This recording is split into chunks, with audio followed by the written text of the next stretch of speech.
confident, creative, clear, and courageous. Those are the C's that you can, whenever you're in that self energy, you'll really notice those C's come up. And so little B was exiled. And then all of these parts came out as a result of that. And now I'm doing my damn near best to try to heal them and reparent them and love them. Hey everybody, it's Bianca. And this is Amelia. Welcome to another episode of Evolve Ventures, where we are helping growth-minded humans evolve by breaking one limiting belief at a time. We hope you enjoyed the last episode, number 221, Motivation Monday. This is an easy way to improve your mood. For today, number 222, what are your parts and why do they matter? I want to set the stage really quick, and then I'm going to pass the baton to Amelia because this is really a genius zone for her. How many of you listening, I know I've done this, have ever found yourself saying, you know, there's a part of me that like really wants to do this, whatever that thing is. Mm-hmm. But there's another part of me that's like, maybe not the best idea. Maybe I shouldn't. Maybe I shouldn't be focusing on that. If you've ever had any sort of conversation with yourself like that or with anybody else, there's a reason. There is a theory called IFS, Internal Family Systems, that Amelia is going to talk about and help us understand why it matters that we know these parts and that we really work with them. So, what is IFS? What are parts? And why do they matter? Okay, so IFS, first of all, internal family systems. This is a psychotherapy modality that was born out of Dr. Richard Schwartz's work from the 1980s, started to be developed. And I found it to be incredibly impactful over the entire term of my life. And fun fact, I didn't even know it existed in the world as like an actual like thing that people have studied until I would say like 2 or 3 years ago. And honestly, once I learned about it in the regard that was more kind of from the book, if you will, it helped to connect so many dots looking backwards. So what is IFS? We know it's a psychotherapy modality. We know it was born in the 1980s, and really it looks at the different sub-personalities, if you will, of our inner psyche. So the thoughts that we have, the experiences that we go through, all of them to this theory are logged in different sub-personalities. So if to Bianca, what you said, a part of me kind of feels like going to the gym, a part of me feels like staying at home. That's representing two parts. So two parts of you have been identified and have been named, perhaps. Maybe it's that part that does want to go to the gym or that part that doesn't want to go to the gym, and you can name those parts. But why it's so powerful is because the concept underneath parts is that in these sub-personalities that all of us have, number one, it's universal. No matter what culture, we all have inner sub-personalities in our own cycle or psyche. And number two, it literally, like every single part, just like every single person in the entire world, has their own viewpoints, their own opinions, their own interests, and their own perspectives, as is their own fears, their own insecurities, their own areas of jealousy and envy, right? So it takes this concept that we have multiple parts within us that come out and are born into our worlds, all with a sole intention to serve us with positive intent. Sometimes it's to protect us. Sometimes it's to help bring us forward into the world. Sometimes parts are born out of really traumatic experiences to help us cope.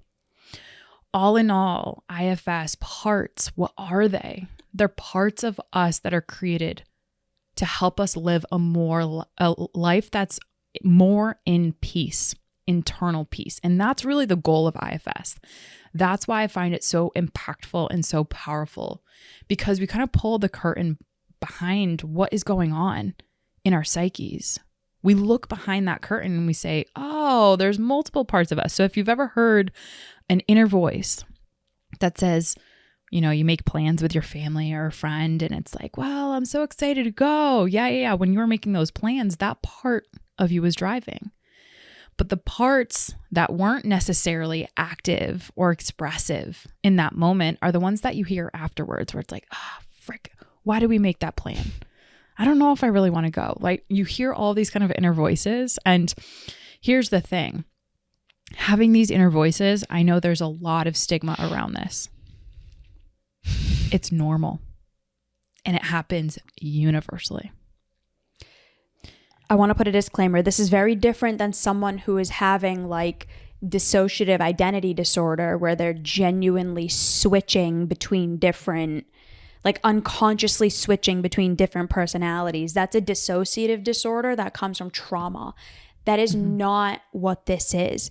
This is us as our conscious self. We all have these different parts of us that feel things, that experience the world, that come out in their own ways. This is actually very healthy and very adaptive. It's different. It's different than some of the psychological mental health disorders. So I did want to just make sure that we put that disclaimer out there. This is not the same thing as that. Definitely. And so here's the thing. Like, I want to just kind of go a little bit one layer deep. So, okay, we have these parts. I think number one, why like it's so impactful for people, because what I've found with working with people in this arena of parts is that they finally have validation for an inner expression that they've always had. Then they can name whatever the part it is, whatever those interests or perspectives or beliefs or fears that this part represents. They finally feel a sense of validation when they're like, oh, okay, yeah, that's a part of me that I've always thought was, you know, like just in my head. No, like that's an expression of you. And when we accept and welcome in those parts into our world, we start to navigate towards that inner peace. And one of the most amazing things that happens as we do this, as we go through this process of naming, of getting to know these parts of us, we start to really feel unburdened. And that's the thing I know is very universal. All of us have feelings of being burdened by something, whether it be an event that we had.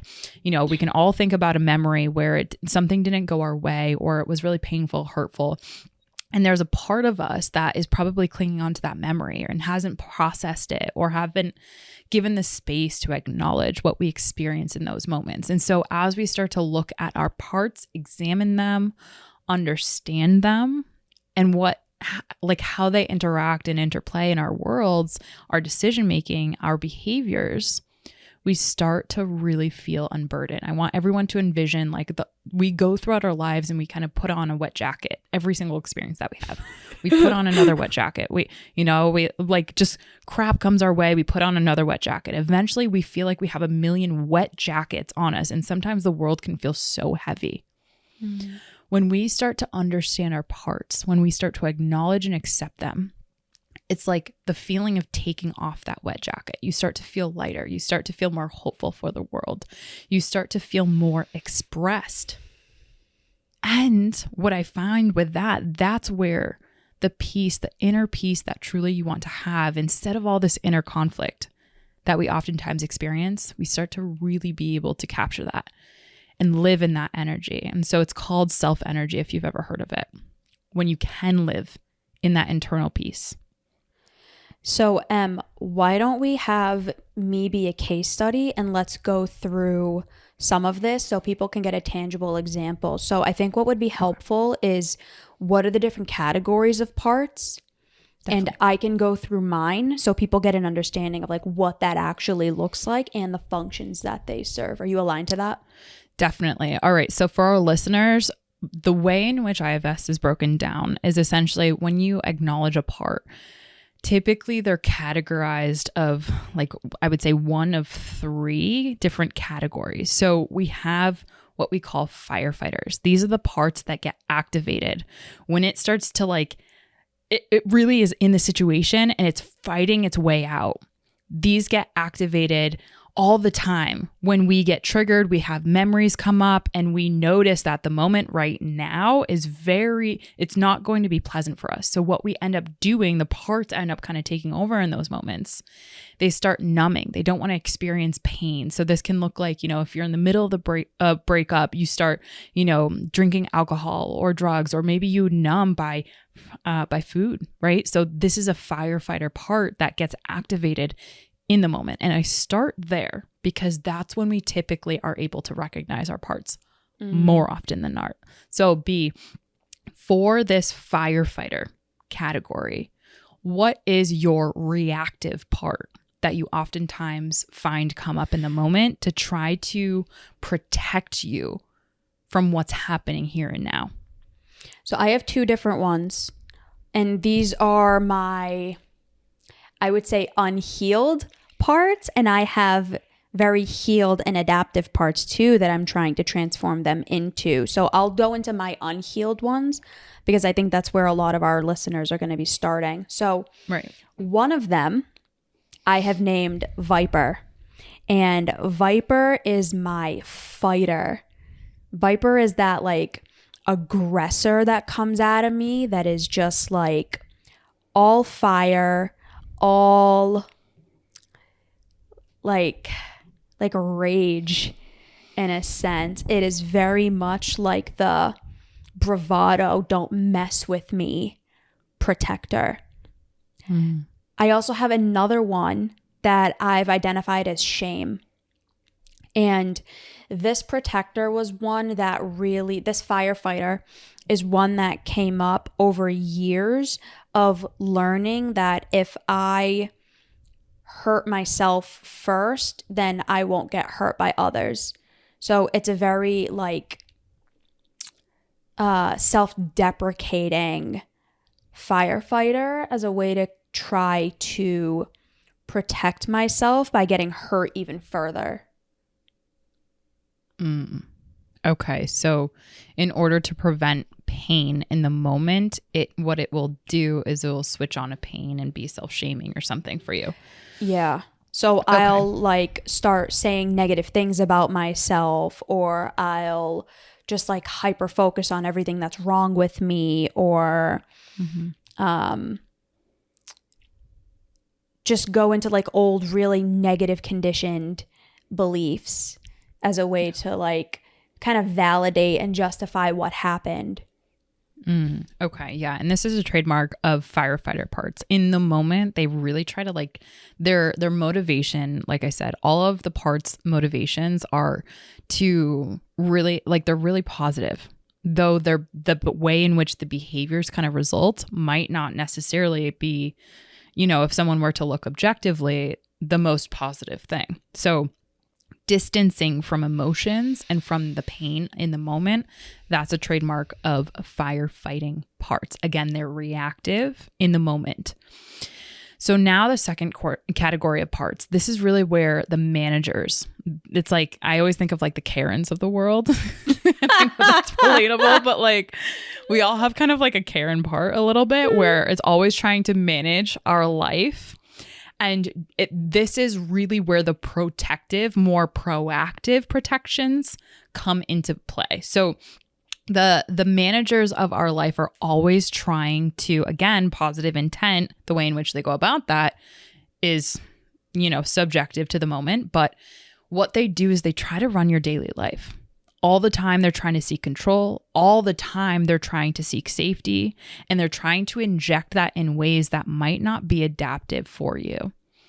So B, if you were to kind of analyze from a proactive stance, what are some of the parts that are protecting you or are trying to? Their intent is to protect you and to seek out safety and control that might end up giving you the illusion that you have safety and control. But yet, ultimately, it's so that you're not feeling pain. So shame is definitely a dual role because I notice her coming up in the moment, and I'll notice it coming up on just the day-to-day when nothing else is happening. I think Love Bomb is definitely one of the managers. So Love Bomb is the part of me that is insanely insecure, especially when it comes to relationships. That is the part of me that's where like the massive feeling of unlovability lives, in that part. And so what that part will do, and what it's done in the past, I've spent so much time trying to control this thing, but or heal it. I don't want to say control it, trying to heal it. Yep. Mm-hmm. This part will have me do the most ridiculous things possible to try to mitigate loneliness, to mitigate not being alone, to have people surrounded around me, even if they weren't the best for me. This part definitely played a big role in a lot of the bad decisions I made in my past. Yeah. And that's the thing. Like, I find a lot of people, when they get into parts, like, one of the things that parts does a really great job at, which is what, like, genuinely, I love seeing this with clients. It's like the unburdening, that like did some bad things in the past, but it moves parts out of the shame and into more of a productive experience, which they might have guilt about the things that they did in the past, but it's not keeping them in a shame spiral and keeping the heavy wet jacket on. It's allowing to accept that, okay, maybe that wasn't the best decision. If I were to go back now and decide to do that, and I'm holding space, because one of the big things that parts brings is in, which is so healing for people, is compassion to the parts of you or the time where that part was activated and born, to where it was trying to do the best that it could with what it had to protect you, to serve you, to honor you as a person in those moments, maybe when no one else could do that for you. So that's, again, where the intention is always pure. How that intention results in our lives and in our behaviors and in our actions, you know, that's where sometimes we have that feeling of the wet jacket, where we feel burdened by how our parts represent us in the moment. Like, I always use the example with clients of, like, you ever say something to someone that you love that you have a lot of regret about. Maybe you start yelling at them because you felt, kind of backed into a corner. Maybe you said something that you wish you could take back. That was a part of you that was trying to help you in the moment, but it didn't come out the way in which you wanted it to. That's okay. And working in a compassionate space so that you can start to begin healing that and evolving that can be so powerful. So we just went through the first kind of category, which is our firefighters, the more reactive in the moment, distancing from emotional pain in the present moment, and moving towards kind of coping mechanisms that numb. Then we went to the second category, which is managers, the more proactive protectors that are trying to keep us safe, make the illusion of control and safety there to protect us and serve us in that capacity. And then here's the third category of parts, where this is what we call the exile. So you guys might have heard this before, maybe in a different area. You might have heard maybe shadow work or the darker versions of ourselves. Oftentimes, this is where those parts have lived and been kind of put, if you will, because the trademark of exiles is really all of the parts of us that hold those traumas that we experienced. It literally is like these giant balls of emotion and experiences and pain and rejection and just deep, deep wounds, whether it be failure, whether it be not good enough, not lovable enough, like all of these like really, really painful experiences.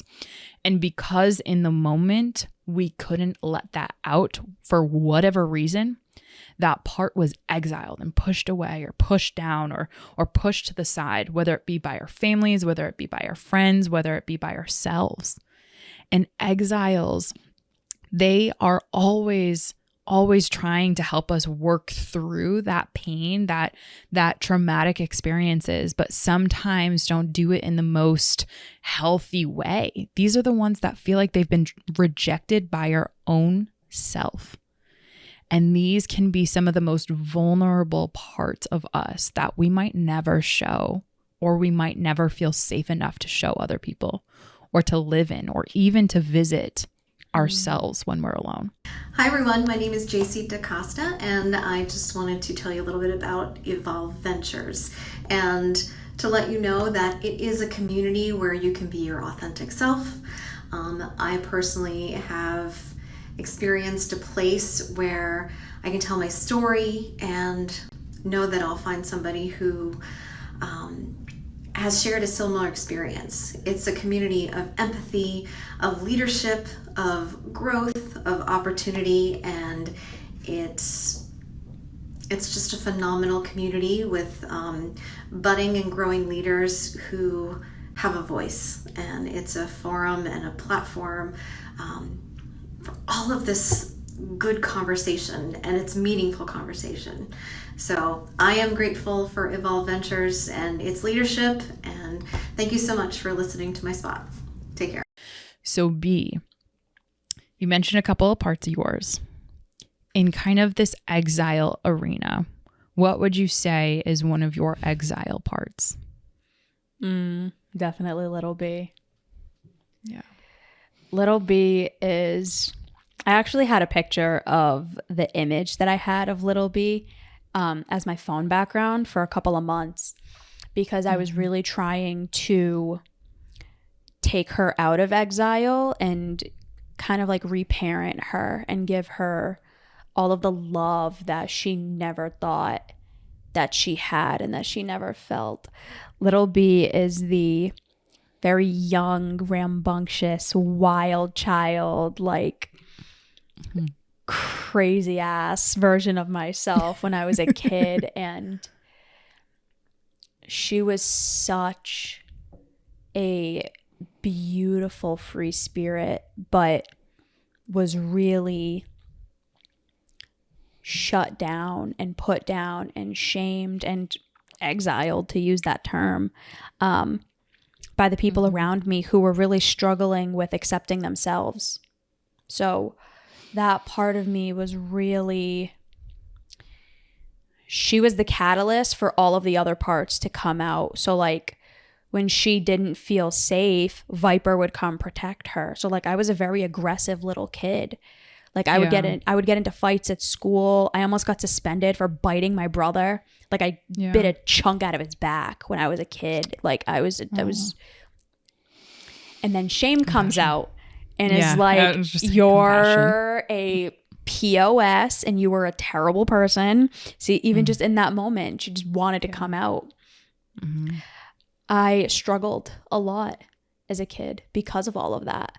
And so little B was exiled, and then all of these parts came out as a result of that. And now I'm doing my damn near best to try to heal them and reparent them and love them, and to try to make them more adaptive. So I want to kind of bring in this visual, and then we're going to get into the self energy. I want to bring in the visual of a puzzle. So we all know what puzzles look like. Universally, I found that puzzle visual is really helpful for clients, and puzzles are great, but not necessarily as great as they could be if all of the puzzle pieces are interconnected with one another. Parts of us, whether they be exiles, whether they be firefighters, or whether they be managers, end up getting kind of broken out. So I want us all to kind of envision our 7-year-old self. And this is so fascinating, and it's also heartbreaking at the same time. A lot of research that I've found really talks about how around that 7 to 9-year-old self, a lot of children, what happens is they're very expressive, they're very playful. You can see their different parts being activated, and very, very expressive, unapologetically. They don't judge themselves.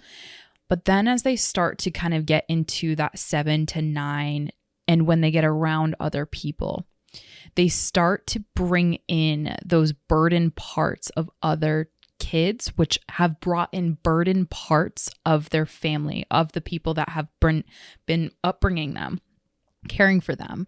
And once they start to associate themselves with those people, they start to pick up on those burden parts. And so around the 7 to 9-year-old range, we start to break off the bits and pieces of our puzzle, i.e. parts, and they start to not be integrated anymore. When we're younger, we're so expressive, we love things, we hate things, we're not ashamed to say what we don't like. What, you ever seen that like toddler that just says something that everyone's thinking, but it's like, whoo, that stung a room. Like that's the unburden part. All of these kids become so unburdened, but then as we start to get older, we burden ourselves. We welcome in the burdening of others because we don't know how to develop what's called self-leadership. And here's the thing, our puzzle by the time we're like 17, it's not all together in one piece. All of our puzzle pieces, all of our parts are in disparate areas. Maybe some of them are left behind, right? And really the work and the journey of getting to know our parts, why they matter, how they activate us, and how they are with us throughout our entire journey. It is kind of the integration of our parts that allow that inner peace, reduce that inner conflict, reduce the self-criticizing, the judgment that some of us really have taken on from others. And so I want us to imagine, as we start to maybe hear about parts for the first time, that the goal in the journey is to work towards that inner peace. And the way in which we do that is by bringing the puzzle pieces, to use this visual, back together. And how we do that, it's called the 8 C's of self-leadership. I have them up here, so I'll refer to each one of these. But how we do this is we navigate through what's called the self reference in this framework. And what's so cool about this framework is that it is so universal, because universally there's an agreement, whether it be from religions, whether it be if you don't have a religion, whether you're more spiritual, like regardless, there is a self energy that all of us have. We talked about this in one of our last episodes when it came to that inner compass. When you're out of alignment, intuitively when you're off balance, when something doesn't feel right. That's the internal knowing. That is the self energy that we're going to talk about. And so all of our parts, this bringing together those puzzle pieces, those integrating and unburdening the parts of ourselves, that happens as we journey into that, what's called the self energy. And the self energy is ultimately the support and the care that your parts always needed in those moments, but yet for whatever reason did not receive. And so you just talked about the reparenting your exiles. That is bringing the C's in by a specific part. And I found that individuals will often name this self part, that's their higher knowing. And in this part of them, it always is encompassing that purity energy that we all had when we were younger. That 7 to 9-year-old self before it kind of started getting those wet jackets layered on them. It encompasses, and I'm going to read it right here because I want to make sure that I get all of them, the calmness of ourselves. Even if there was a chaotic calmness, it was still calm. There was an energy of calmness that we all had. There was the connectedness. You feel connected to all of the different puzzle pieces, parts of yourself. Even though they build this beautiful picture, they're connected and interconnected and without conflict. There's compassion.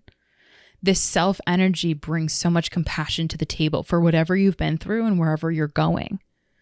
Okay. And then on top of that, curiosity. Curiosity, this is one of the biggest things of how we navigate through, whether it be our exiles to our self energy, whether it be from our managers to our self energy, or whether it be our protective firefighting parts to our self energy. It always comes through the channel of these C's. And specifically, I found, especially when it comes around curiosity, without judgment, confident, creative, clear, and courageous. those are the C's that you can, whenever you're in that self energy, you'll really notice those C's come up. So for our listeners be, so that they can kind of reflect upon what might their self energy be in. I know when you feel calm, connected, compassionate, curious, confident, creative, clear, and courageous, you are in that self energy. What is her name? Tell me about her. And let's share with our listeners so that they can see you as that example. Mm-hmm. I refer to that as my highest self, and I've named it Nirvana. That part really came out when I first started reading about Buddhism.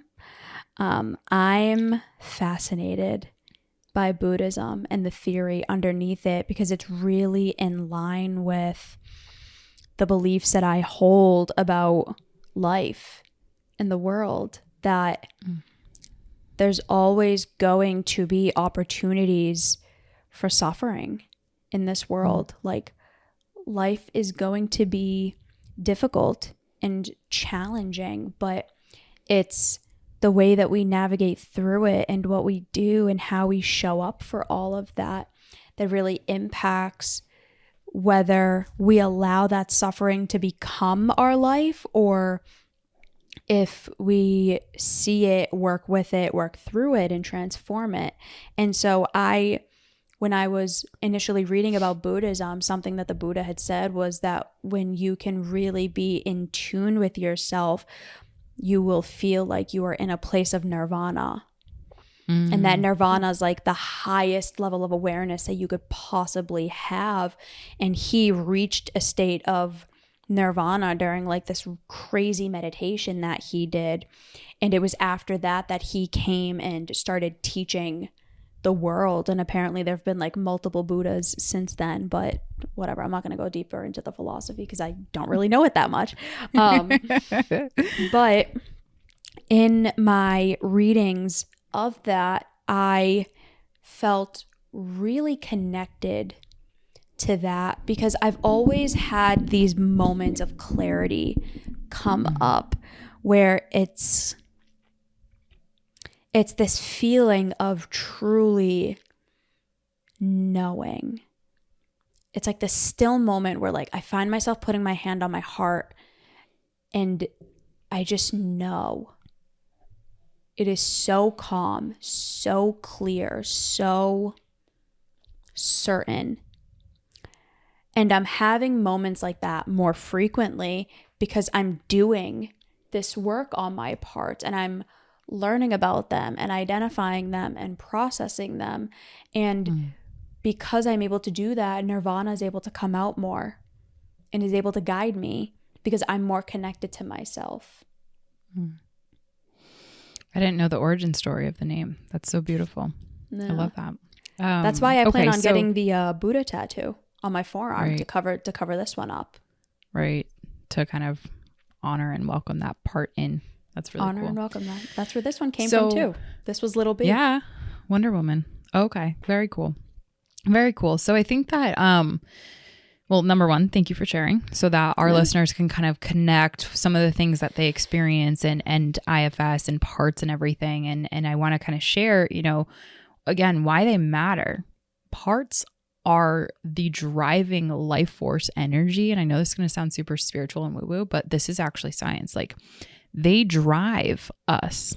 They activate us and they can deactivate us. So for someone who's in the sheer interest of activating our greatest potential and having the ability, the capability, and the capacity to evolve, I am highly, keenly, incredibly interested at tapping into the tools and the resources that can help us do that, that can unburden us, that can take off those wet jackets, that can validate our experience in this world and really celebrate the things that have made us come into who we are today, while also navigating the waters of what's holding us back today, which part is holding us back and why. There's a story underneath that. There's compassion that needs to be in there. And there's a place for that to evolve and to serve a new purpose as you look at whatever your future holds for you, and help that part not just be caught up in the past and that soul identity, but help the parts of you that help to activate you into tapping into your greatest potential, tapping into your goodness, your wholeness, the holistic nature of who you are before you got burdened, right? And helping that kind of in your journey. So I know that epigenetically, we take on the burdens. You guys might have heard like the epigenetic burdens of our families that, all of this work, understanding our parts, naming them, giving them an identity, not giving, but acknowledging their identity and their place in your world, that has such a therapeutic and very sacred experience built within it. And I just want to share, it's actually pretty funny because when I first stumbled upon parts, like I was like, oh my God, I've always been very intuitively incredible at this because I always saw everyone in their own parts, but never really had the language to describe. And I just have in mind my dad. He was such a, before he went into business, he wanted to be a performer. He wanted to be on the stage. He wanted to be, someone who acted. And here's what I find so interesting. I remember growing up with different personalities. He would say oh, my personality Bobby, or oh, my personality this. And as a family, we would celebrate the fact that we had different personalities and we would name them. So it was something really, really cool that my family didn't realize how powerful that is. But in hindsight, I recognize that not a lot of families welcome in the different sub-personalities of our human expression. Now, we did it in a very playful manner, and they didn't really know of this modality, and I don't think they still do, and that's okay. But there is, like I said, so important is it for us to express ourselves. And I say ourselves because the concept of IFS and parts and why they matter is because it acknowledges that we have not a mono-mind, which means we're not one-minded. We have many minds. If you've ever seen The Last Samurai, there's a part in it where he slaps Tom Cruise, the samurai slaps Tom Cruise, and he said, many mine, too many mine, because he's thinking about so many different things. And it's a beautiful example of how we can allow our minds to work with one another instead of exiling the minds, exiling the parts of us that don't allow us to tap into our full potential. And when we can bring all of our parts together, we can acknowledge that we have many minds. I think the Buddha recognizes, we can celebrate the parts of us that need to be expressed in this world in our journey. So why they matter is because we matter. And in the acknowledgement of us mattering, parts work is where it all begins. So I love this stuff. I'm obviously extremely activated by this, and I'm in such a self energy. I can feel it because it just resonates so deeply. So I hope that through this episode, this has helped maybe introduce this concept in the world for the very first time in your life. It's maybe helped give you validation for maybe what has been shoved down your throat, which is you have one mind and mono mind thinking and the voices in your head, you're crazy, or the parts of you, what is all that nonsense? Hopefully you felt seen in this episode. B, any questions as we kind of come to a close on this one? Where can people learn more? Y'all can learn more by DMing me. You guys can connect with Bianca and I. We make sure every single Saturday we allocate time on our calendars to make sure that you can tap into us as a resource. We also are coming, I believe we have, by the time that this episode launches, we'll have a couple of Evolve articles, which are scientific, data-backed, driven not only in our own clinical studies, but also bringing in the research of amazing people like Dr. Richard Swartz, like individuals in the field, practitioners who are getting real data with real people. And all of that we synthesize into articles that we put on our website. We have more podcast episodes about this. We're going to be talking more and more about this. So not to overwhelm y'all, but you guys literally are a click away of unburdening. You are clicks away from talking to Bianca and I real time. and helping you to unburden yourself, to take off what I talked about, the metaphorical wet jacket. And in the show notes will be the link to our calendars. And I hope that you tap into that, because again, I think that we all believe more of this, or we all deserve more of this self energy, and connecting back to that part of us that before we kind of ventured into the 7 to 9 year olds, before we got burdened, before all of the gunk that got into our lives. I believe if we can clear that up, we can really live a more holistic, fulfilled, evolved version of ourselves. So that's my wish to every single one of you. And my episode suggestion for y'all, if you like this one, is starting at 176, which goes into self-talk. And this is the episode, Your Self-Talk Needs Some Work. Mine is 34, Why Your Environment Predicts Your Success. Gucci. All right, everybody. I love this. We hope you enjoyed this episode. This was a little bit of a longer one than you're probably used to. But it was packed with goodies. So we hope you enjoyed, and we will see you next time. Bye, everyone. Bye, everyone.